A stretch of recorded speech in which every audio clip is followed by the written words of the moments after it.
The valley stretched wide and silent before Daniel. It was not like the lands he had known all his life. His home lay on the other side of the broken ridge, where the soil had turned dry. The rivers had shrunk into muddy lines, and the sky itself felt heavy with dust. Here on the edge of forbidden ground, the air smelled cleaner. The moss under his boots still held life, soft and damp. He stopped for a moment, letting the feeling sink in. For as long as he could remember, no one from the colony dared to cross into this valley. Stories were told by firelight about the one who lived here, the alien woman, the last of her kind. Children whispered about her glowing eyes and silver skin, about how she guarded her land with silent rage. Elders warned that any human who stepped onto her soil would not return alive. But Daniel could not listen to warnings anymore. His people were dying. Every day the children grew thinner, their voices weaker. Crops had withered, wells had run dry, and the old tricks for survival no longer worked. He had watched his younger sister cough through the nights. Her lips cracked from thirst, her body fading like the land itself. Something inside him had broken then. He could not sit and wait for death while just across the ridge life still seemed to flow. So he crossed. Every step felt heavy with guilt and fear. He knew that if the alien woman saw him, she might strike him down before he could speak. Yet if he did not take the risk, his people would vanish slowly, painfully, without hope. It was better to die trying than to live watching everyone he loved disappear. The deeper he went, the more he noticed the difference. The trees were taller here, their leaves shining like polished stone. Strange flowers bloomed in clusters, glowing faintly even in the daylight. Birds sang, something Daniel had almost forgotten existed. Back in the colony, silence ruled, broken only by coughing, crying, or the hollow sound of shovels in dry soil. Here, life breathed. But with every breath of fresh air, Daniel felt eyes upon him. It was a weight he could not shake. Sometimes he thought he saw a movement between the trees, a shadow slipping behind trunks, a shimmer at the corner of his vision. He knew she was there, watching, measuring him. Deciding if he was threat or fool, Daniel kept walking. His canteen was nearly empty and his legs trembled from hunger. Still he pressed on, whispering to himself, "Not for me. For them, for the children, for my sister." His voice was hoarse, yet it gave him strength. By the time the sun tilted low, he reached the center of the valley. There, half buried in vines, stood the ruins of a stone arch. It looked ancient, built by hands that were not human. Daniel paused, sensing something sacred about the place. He wanted to kneel, to bow even, though he did not know why. And then he felt it, clear and certain. He was no longer alone. Daniel turned slowly, his heart pounding. At the edge of the ruins, framed by the glow of sinking light, stood a figure. She was taller than him, her frame slender but filled with quiet strength. Her skin shimmered silver, reflecting the colors of the sky. Her hair spilled like a dark river across her shoulders. Her eyes glowed faintly blue, unblinking, ancient, and filled with something that froze him where he stood. The alien woman. For a long moment, neither spoke. The world seemed to hold its breath. Daniel's chest ached, but he forced himself not to look away. He had walked into her territory from behind, uninvited, desperate, trembling, but he could not turn back now. When she finally spoke, her voice cut through the silence like wind through leaves. "You should not be here." The words were simple, but they carried a weight that pressed against his soul. Daniel swallowed, his throat dry. He thought of his people, their hollow eyes, their fading bodies. Fear screamed at him to run, but love rooted him to the ground. "I had to come," he whispered, his voice breaking. "My people are starving. My sister is dying. If there is hope left in this world, it is here, and I had to try." The alien woman's expression did not change. Yet Daniel thought he saw something flicker in her eyes, a shadow of sorrow, or maybe recognition, and so the forbidden step was taken, and there would be no turning back. Daniel's breath caught in his chest as he looked at her.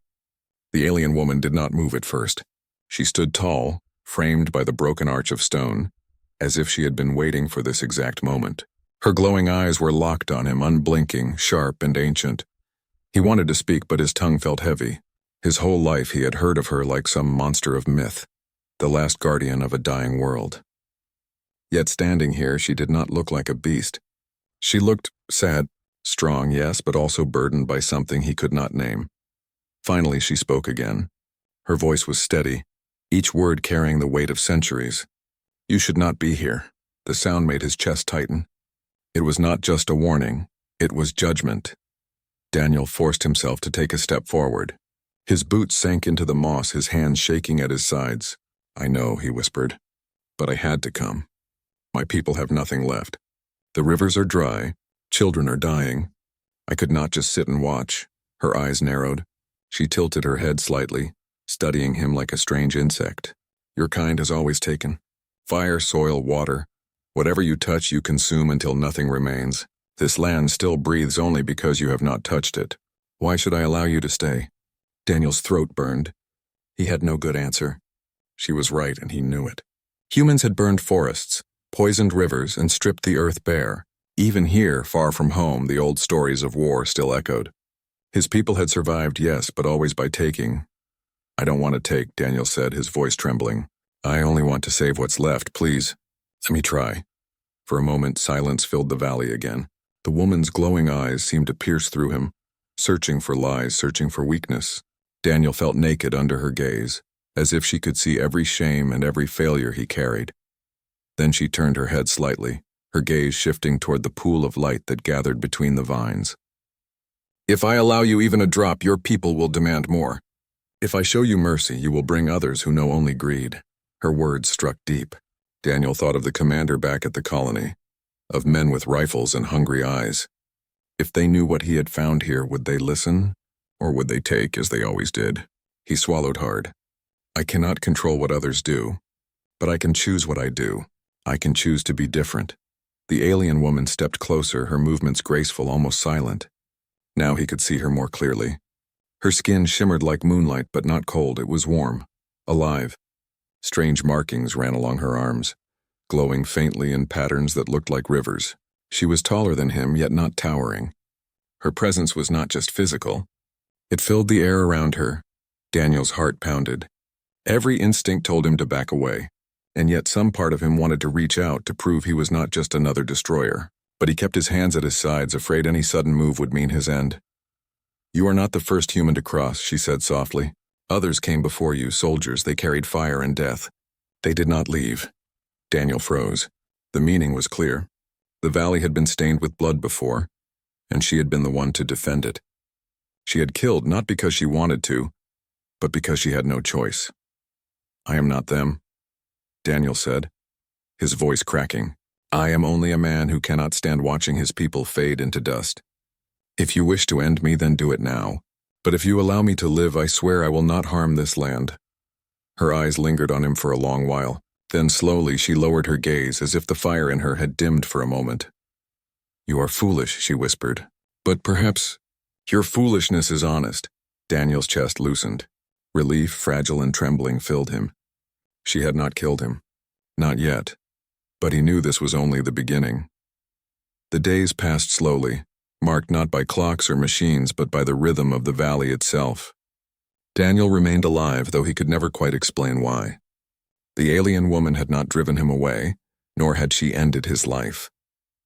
Instead, she allowed him to stay, though never too close.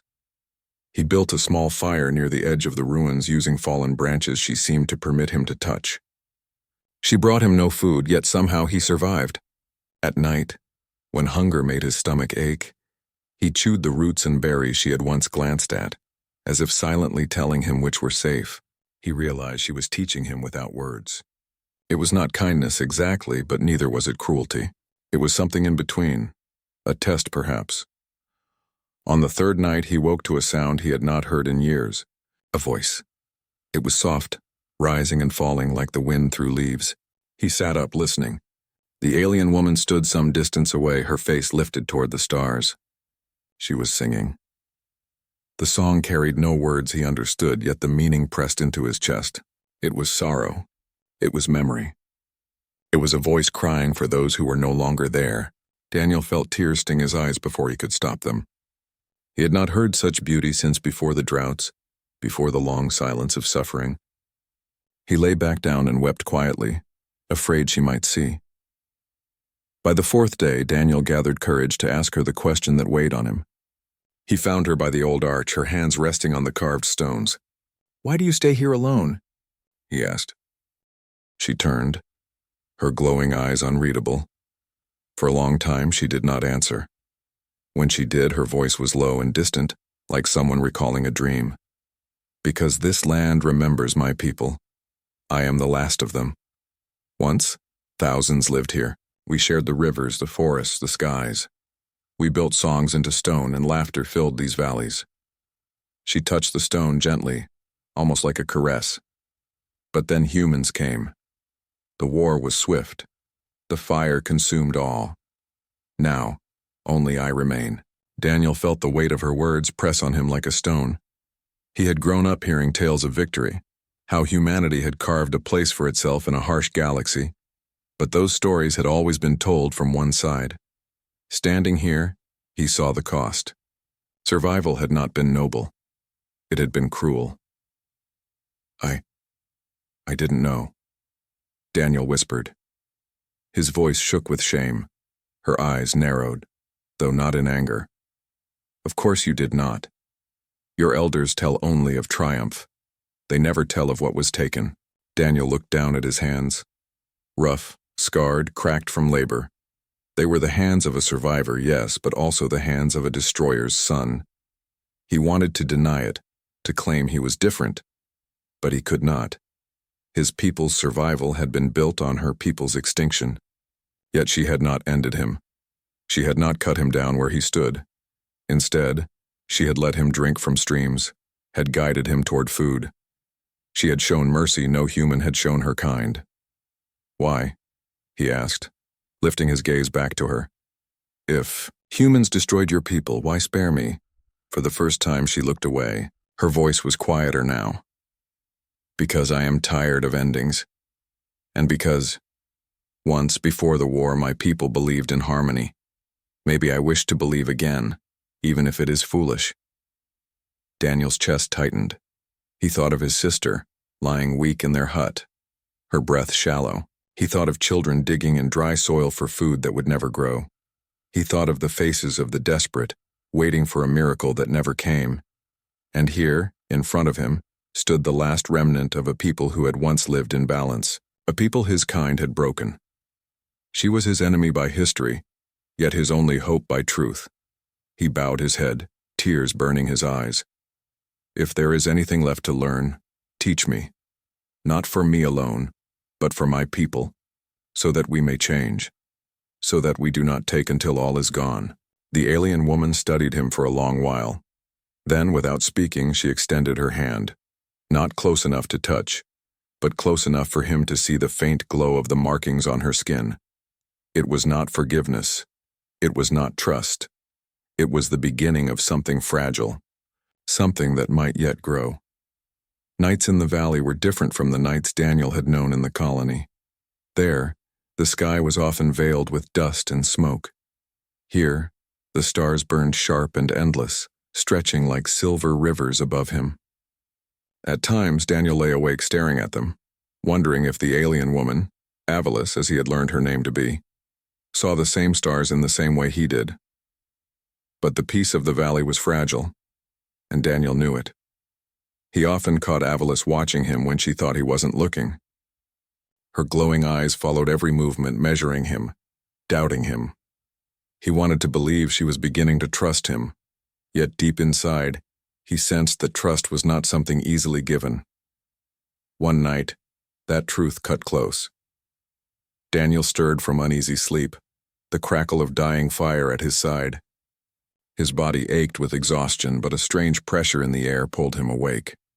When his eyes opened, he froze. Avalis was standing over him. The moonlight glinted against a weapon in her hand, a blade unlike any he had ever seen. Its edge shimmered with faint light, as if it were carved from living crystal. It hovered just above his chest, close enough that a single motion would pierce his heart. Daniel's breath caught. His muscles tensed, but he did not move. Fear flooded his body, yet so did a strange calm. After all, this was what he had expected from the start. He had trespassed into her land, a land drenched in the memory of blood. Perhaps this was simply the ending waiting for him all along. Her voice was low, trembling with restrained anger. I should end you now. The words pierced him sharper than the blade could. Every human I spare, she continued, becomes a danger to me.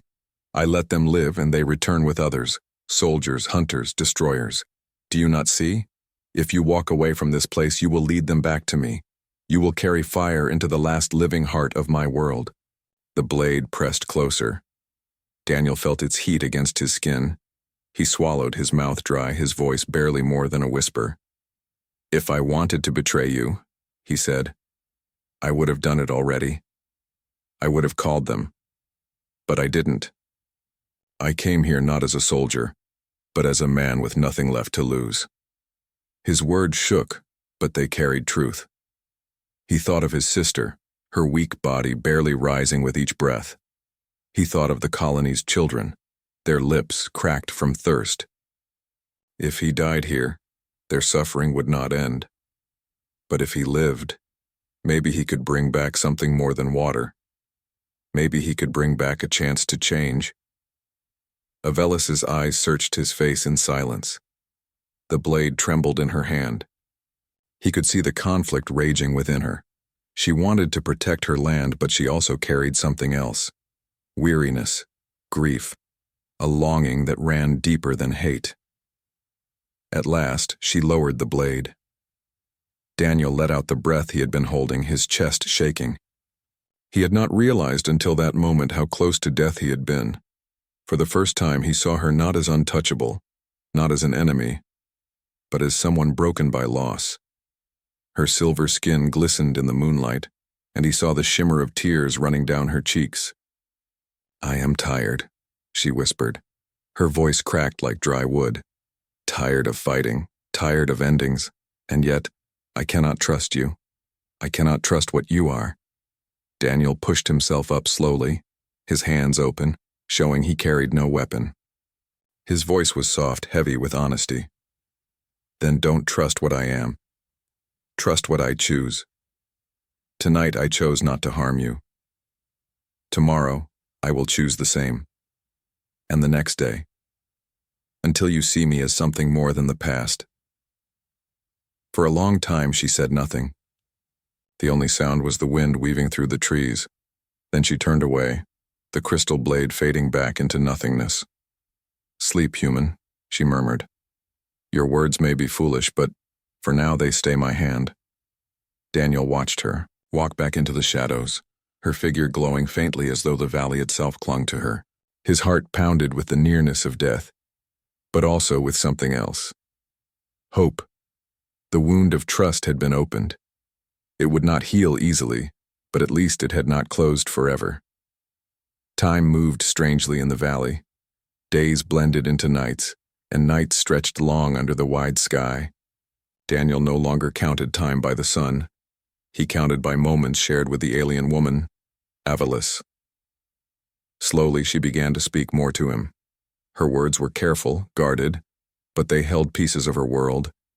She told him about the old rivers that once sang through the mountains, about the crystal towers her people built, and about the harmony they once lived in. She also told him of the war, though never in full detail. Her voice always grew quiet when she reached that part, as if speaking of it reopened wounds that had never healed. Daniel listened with respect. In return, he shared his own small stories. He spoke of the dusty colony where he grew up, of laughter around weak fires, of children chasing paper kites in the wind even when their bellies were empty. He spoke of his sister's smile, faint but stubborn, and how it kept him from giving up. Sometimes when he spoke, Avelis listened with her head tilted, her glowing eyes soft.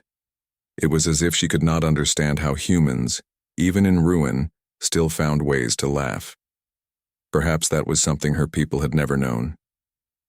One evening, as the stars began to prick the sky, Avelis led him deeper into the valley. They walked in silence, their steps guided by a faint glow that grew brighter with every turn. Daniel's heart pounded with both fear and wonder.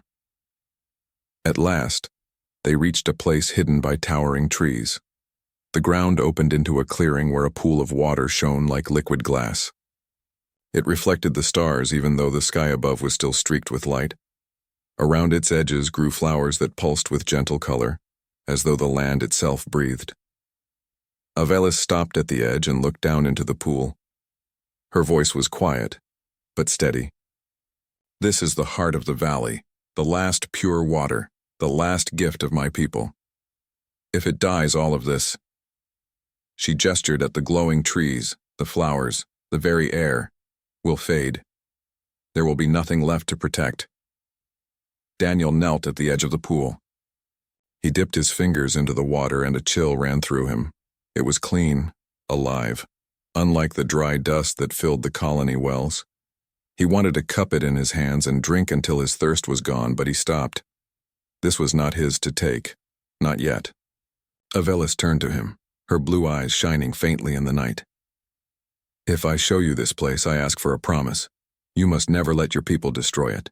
You must never let them come here with their fire and hunger." Daniel's heart ached. He thought of his people, their hollow faces and desperate eyes. He thought of how quickly men with rifles would come if they knew of this place. His commander would see not a miracle but a prize. He would tear it apart without hesitation. Daniel looked back into the water. It mirrored his face, worn and tired, yet still alive. He took a slow breath. "I promise," he said softly. "I swear it with all I am. If my people come here, they will come not as conquerors but as students, or they will not come at all." For the first time, Avelis's expression softened. It was not trust, not yet, but something close. A flicker of hope, fragile as the light of the flowers around them. Daniel's throat tightened. He wanted to tell her that he understood, that he felt the same fear she carried, that once something precious is gone, it can never return. But words failed him. Instead, he bowed his head to the water. It was not just a pool, it was life itself. And he knew then that his fight was not only for his sister or his people. It was for this place, too, for the chance that humans could learn to protect instead of destroy. Avelis stood quietly beside him, her silver figure glowing against the night. She said nothing more, but the silence between them felt different now. Less like a wall, more like a bridge, and so, in the heart of the valley, two survivors of two broken peoples made a promise. Not yet strong, not yet certain, but enough to begin. For a time, Daniel felt something close to peace. Days passed as he learned from Avelis. She showed him how to find hidden streams beneath stone, how to use plants for healing, and how to listen to the valley's quiet rhythms. He carried her lessons carefully like treasures in his heart, but peace never lasts. One morning, the ground trembled under his feet. A sound broke the silence of the valley, low, deep, and unnatural. Daniel froze. He knew that sound, engines. His blood ran cold. Through the trees came shapes of metal and men, soldiers in worn uniforms, rifles slung across their shoulders, eyes sharp with hunger and greed. At their head walked the commander, a man Daniel knew too well. His jaw was hard, his gaze cold, the kind of man who saw survival only through conquest. "Daniel," the commander called, his voice carrying through the forest. "I knew you'd come here. We tracked your trail. Clever boy, leading us to the one place you thought you could keep secret." Daniel's stomach twisted. He had not told them. He had not sent a signal. Yet they had followed just as Avelis had feared. Avelis appeared then, stepping from the shadows. She stood tall, silver skin glowing faintly, her presence like a blade drawn from its sheath. Her blue eyes burned with anger as she faced the intruders. "Leave this place," she commanded. Her voice rang like steel across stone. The soldiers laughed nervously, though some shifted uneasily. Even hardened men felt her power. But the commander only smirked. "Step aside, alien," he said. "We'll take what we need and maybe we'll let you live. This land belongs to us now. Humanity survives by strength, not by begging permission."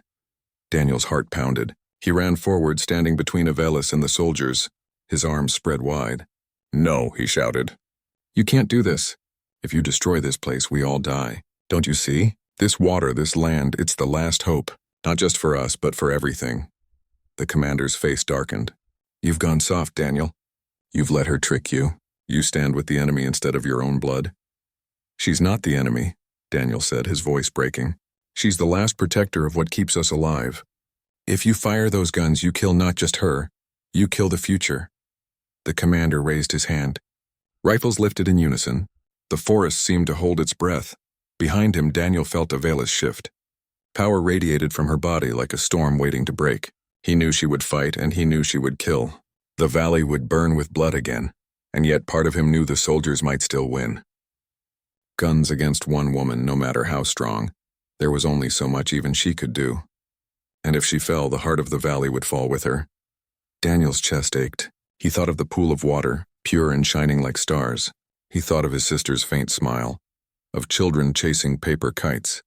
He thought of the songs Avelis sang to the night sky, songs heavy with memory and sorrow. All of it balanced on this moment. He turned back toward her.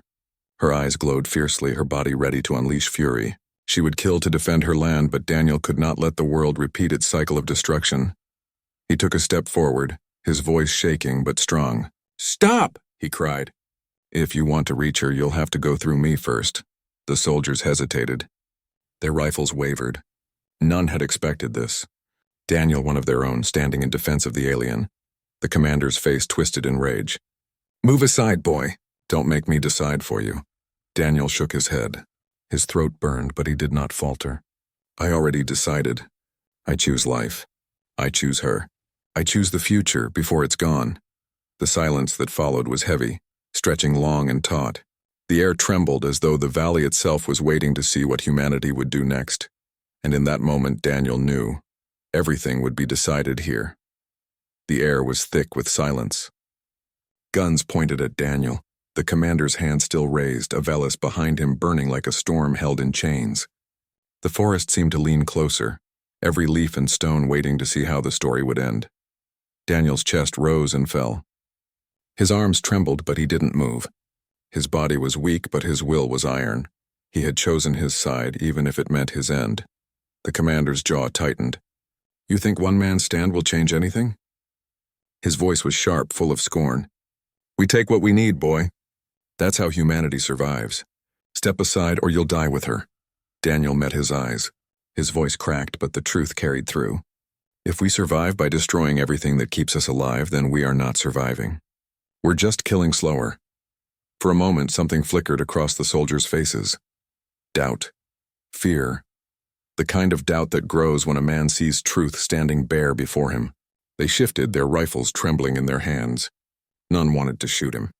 None wanted to be the one who silenced a man willing to die for more than himself. Behind Daniel, Avelis watched in silence. Her power still shimmered, but she did not unleash it. Her eyes softened as they rested on him. She understood. This was not her fight alone anymore. The commander snarled. "Enough!" He stepped forward, ripping his pistol from its holster, aiming it straight at Daniel's chest. Time slowed.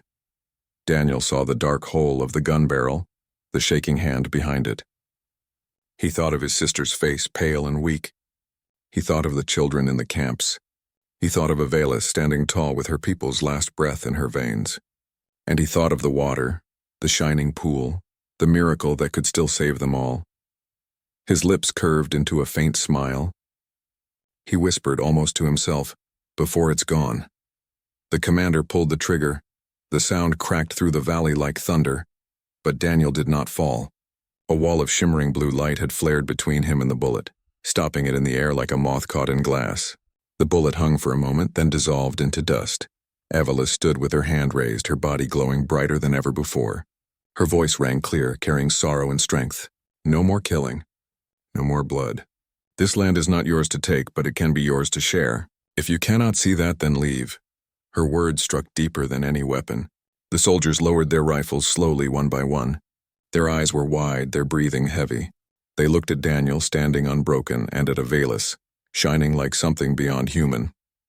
The commander, red with fury, turned on his men.